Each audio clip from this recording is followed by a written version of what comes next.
Welcome to the Thrive with OMU Podcast, where each week I'll chat with an amazing entrepreneur on their growth journey. They'll be sharing this with us to help and encourage us to take that bold step.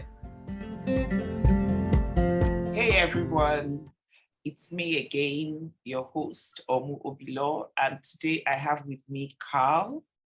Karl is a CEO and a founder.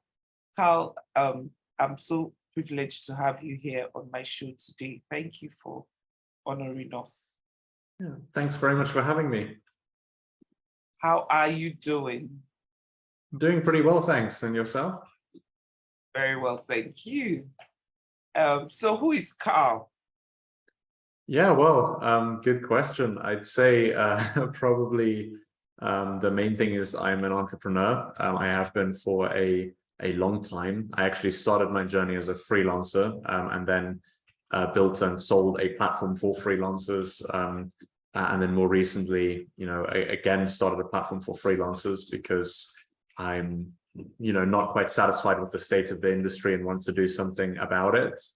Yeah, I'd say, that kind of wraps me up. I'm still quite young, but for the past 10 years, I've been working on various different projects, and today I'm the founder and CEO of Revolutionizing. Okay, so what were you freelancing on? What's your niche? So back when I was freelancing, I specialized in graphic design and web development. Started just by designing logos and brochures and things like that for people, and then branched into also designing and building websites for them, kind of in line with learning about these different things for myself, and then made some money from those skills. And they've been very, very helpful to me, even to today, still having like a basic knowledge in those areas. Oh, wow. So what was the first platform you founded? Yeah, so the first, so essentially I got into freelancing when I was 13. I freelanced on other big platforms, realized that they just weren't serving freelancers correctly. I then thought I could, build a better platform, and poured, every kind of, piece of savings that I had into building a platform called Buy Sell Jobs. When the platform was built, I had no money left to promote it. So kind of, had to do a lot of manual outreach, but managed to grow the platform to about 2,000 users within just a couple of months.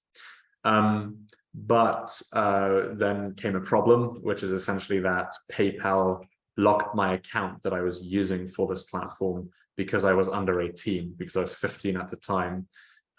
So I was forced to sell the platform, which I was able to do. I sold it to somebody who was older than 18 and then could keep operating the platform for a few more years.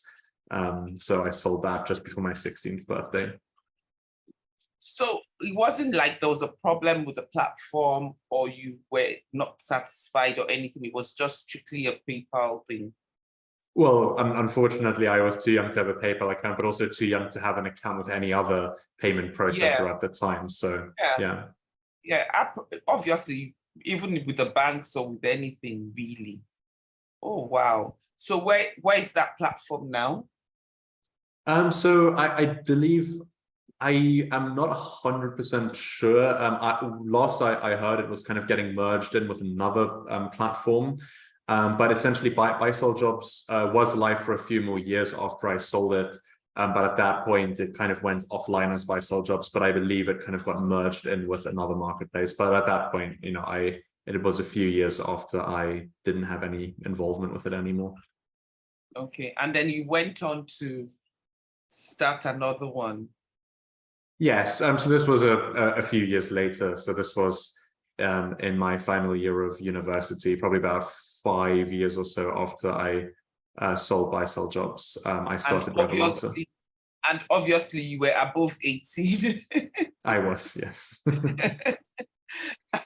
and then what was that one called? Or what's that one called? Yeah, so it's called Revolutionizing. And that's what the company I've been building for just over 2 years now. And what do we do? What do we do on it? How does it work?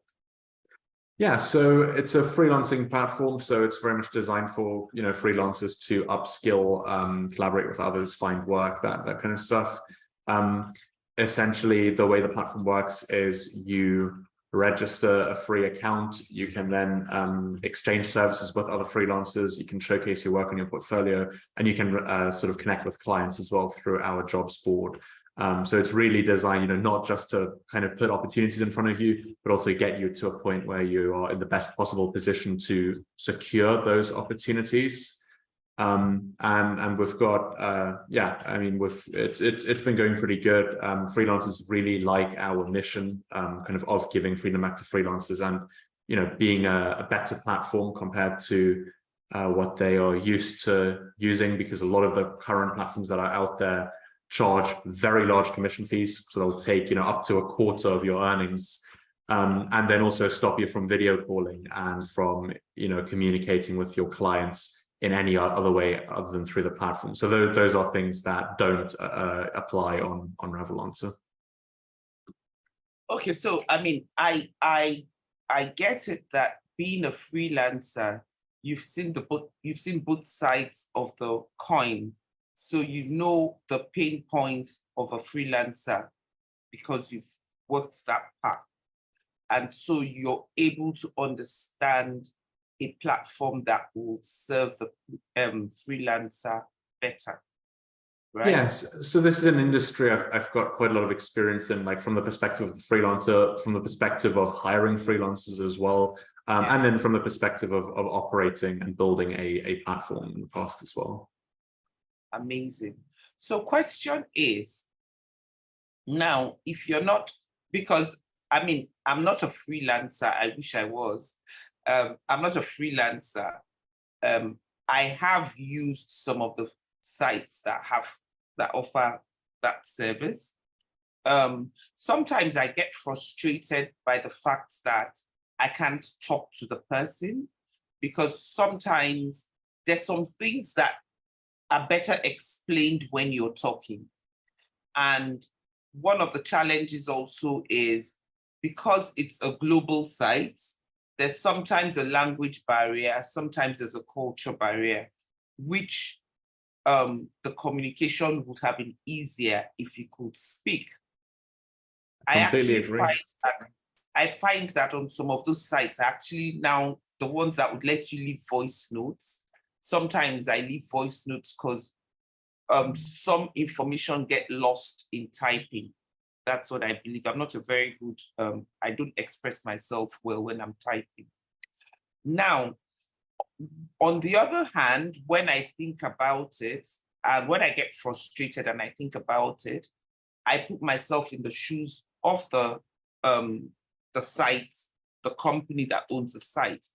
And this is me just thinking that they're probably afraid that I would deal directly with the freelancer.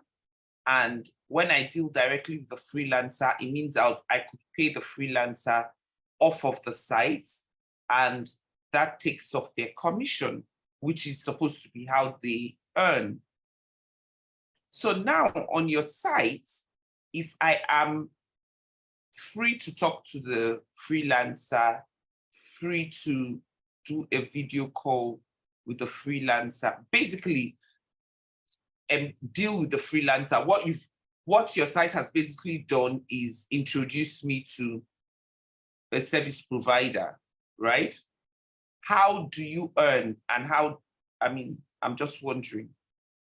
Yeah, sure. So, yes, it's absolutely the case. So the reason why these other platforms will ban things like video calling and even why voice notes, would be problematic, is because it's much easier that way to exchange contact details in a way that they cannot easily audit. Because if it's just text, they can have, different filters to try and find and stop you from posting that kind of stuff. But if it's in a voice note, or video call, it's obviously much harder. And they do that because they rely on commission fees. But quite simply, I think that if your business model is causing a big inconvenience and disrupting people's workflow, then you need to rethink your business model. And that's exactly what we've done. So we don't charge any commission fees. And because of that, we can and do allow you to talk, on off platforms, voice notes, video calling, whatever you want. And we give people that freedom and flexibility, and that's one of the reasons why why our users really love our platform, because we give them that freedom and flexibility. Okay, so if I went on your site, and by the way, I'll get you to spell it properly so that whoever is listening, and then we'll put it at the bottom of this podcast. Now, so if I went on your site and I saw a graphic artist I liked, for instance, and I dealt with the graphic artist, paid the graphic artist, and went about it, what's in it for you? Well, you used our platform to make that connection. That's something that's valuable. And we have in the past, had a few different sort of optional subscription plans for freelancers to get access to different features. For the time being, everything is free. Just because we're looking to grow and serve as many people as possible. And then, at a later stage, kind of figure out how exactly, what's the best way to monetize that, like what kind of features are best to put into a sort of a subscription. But yeah, I mean, I think that the commission business model is completely broken and just isn't serving the industry right. And ultimately, that's what we're looking to fix. Yeah. Okay, so you actually answered my next question, because I was going to say, so if I'm a freelancer and I'm getting on the site, is there like a monthly fee, or which, come to think of it, probably makes more sense. So I pay you and then I can go about my business. So yeah, I kind of like, I think I like your business model. Yeah, I do too. Okay, so now, I mean, I'm thinking, I don't know your age, but you've said you're young. You've said you started the first one, and obviously you had to sell because you were not up to 18, and then you've started this. At such a young age, what led you towards freelancing? Because I'm trying to think, when I was your age, all I wanted to do was have people give me, and I just thought I could live la vida loca. Well, I think when I was 13, I kind of figured out that I wanted to work for myself, and that I didn't really want to kind of get a job or work for somebody else. At 13? Yes. I don't know. I don't really know kind of how I came up with this, but it's just an idea that popped into my head and it stuck. So I, quite quickly then decided that, well, there are many people who are decades older than me who really want to work for themselves and massively struggle. So it's a very hard thing to do. So my best chance to pull that off is to start as soon as possible and to learn as much as possible and to try as much as possible. So that's why I started just by Googling how to make money online, and then came across freelancing platforms, and that's kind of how my journey started. Oh, wow. And you went on. So what challenges would you say you have faced on this journey? Oh, a lot. I mean, kind of at any given point, I only know so much. I learn new things every day. But relatively speaking, I know maybe, this much, and then everything outside of that, I don't know. So, there are lots of things that I had to learn along the way. Like, for example, even starting by how to do graphic design, how to build websites so I could sell those, how to market myself effectively, how to get users onto my platform when I started Buy Sell Jobs, how to later on, how to employ people, how to raise funds from investors, how to kind of handle the legals around that. Obviously, we have a law firm, but still I need to understand it to a suitable degree. So a lot of different challenges, but my kind of attitude towards challenges is, I figure out what it is I need to figure out, and then, I have a go at it. And ultimately, the thing that's helped me the most is working with people who have done things before, and then learning from them, such as, for example, fundraising. I didn't know anything about fundraising, so I started by speaking to somebody who had fundraised successfully for his startup. And then he taught me what he knew, and then suddenly I could do it myself as well. Yeah, that actually is a very good way to look at it. I always advise people to look for someone who's done what you want to do and done it well, and then learn from the person. There's really no need reinventing the wheel. Yeah, absolutely. Amazing. That has worked for you. So going forward, where do you see this going? Are you going to sell again? Maybe, yeah, but no, I know. I think the only circumstances under which we would sell is if the platform is either continues to operate as it is, or if it means that we have like a really positive change on another platform that's acquiring us. And I mean, ultimately the big picture goal with Revolutionizing is to permanently change the freelancing industry for the better and to bring it into the 21st century. So as long as we achieve those goals, then I will consider it a success. I really commend you in the sense that you're passionate about not just yourself, but seeing the whole industry grow, and your colleagues in the industry, seeing them grow as well, because that's the whole idea behind this. You're not just the only one who's benefiting, but every other freelancer who hops on it. And that is really commendable. Well, thank you very much. So if you were going to speak to a young man, or man or woman, a young person who is at the age you were, 16, 17, 18, when you were, starting off this platform, what tips would you give that young person? Well, I'd say the first tip is to figure out what it is you want to do and what actually makes you happy. And that doesn't necessarily, have to be starting a business at all, or being a freelancer. But I think the only wrong answer to that question is not being honest with yourself. So I think important to figure out what it is that you want to do, what it is that drives you. But like, what is it that really drives you? Because I've spoken to people who, say that money drives them. Then I say to them, okay, but what if what if someone gave you $100 million? What would you do then? So like what?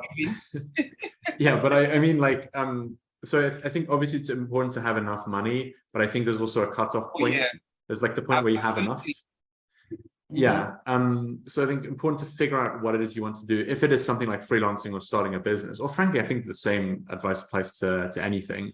It's just like, already learn about it, do what you can, understand that, if you're say 13 or that kind of age living at home, you have a much bigger safety net. So, if you try to set up some kind of a business and it doesn't work out, you're not going to be homeless, Yeah, So absolutely. and when you have a bigger safety net, you can take bigger risks, and then sometimes those risks pay off. So, fortune favors the bold. So ultimately, I think best to just give it a go. Wow. And are there other things you do to encourage, like upcoming freelancers or people who want to get into the freelancing industry? Or do you strictly maintain just working with people who are already freelancers? Well, actually, no. I mean, a very big part of our business is all about getting people started and upskilling them. So like letting people network with more established freelancers to learn from them, exchanging services and skills between one another and facilitating that. So, suddenly if you're sort of time rich but cash poor and you're starting your journey, you can get a website, you can get marketing, you can get accounts and so on, but rather for paying for those things with money, you pay for those things by delivering your service to other freelancers that are looking for that. So our platform facilitates that. And we have a magazine with, I think at this point, hundreds of articles kind of focused at helping freelancers get started. We've also got a lot of social media content around that. So yeah, a very big part of our mission is to help people who are kind of just getting started, and then also upskill, because there's quite a big wave of this at the moment, actually. A third of the global workforce already today are freelancers. McKinsey predicts that more than half of the US workforce will be freelancers within the next 4 years, and 71% of Gen Z want to be freelance instead of 9 to 5, which is, kind of a sign of what's to come. Mm-hmm. Wow, so you're in the right place. Well, I think it's it's a great time to make a positive difference in this space. Awesome. So just before we wrap up, if anyone wants to get on that platform, if there's any freelancer here who is listening, how do you think they can get on it? Yeah, so if you just Google Revolancer or go to revolancer.com, that's REVOLANCER, then you'll be able to get there. And if anyone wants to reach out to me, then the best place is LinkedIn. And if you just look up my name on LinkedIn, then I'll come up. Awesome. Thank you so much, Karl. I've enjoyed speaking with you this afternoon. Thank you. And hey, guys, here's another opportunity. I am thinking of what service I want to offer as a freelancer. So you guys hook up with Karl. And Karl, thank you so much. Yeah, thanks for having me. I'm out. Thank you for listening to today's episode of Thrive with OMU Podcast. This is your host, OMU Obilo.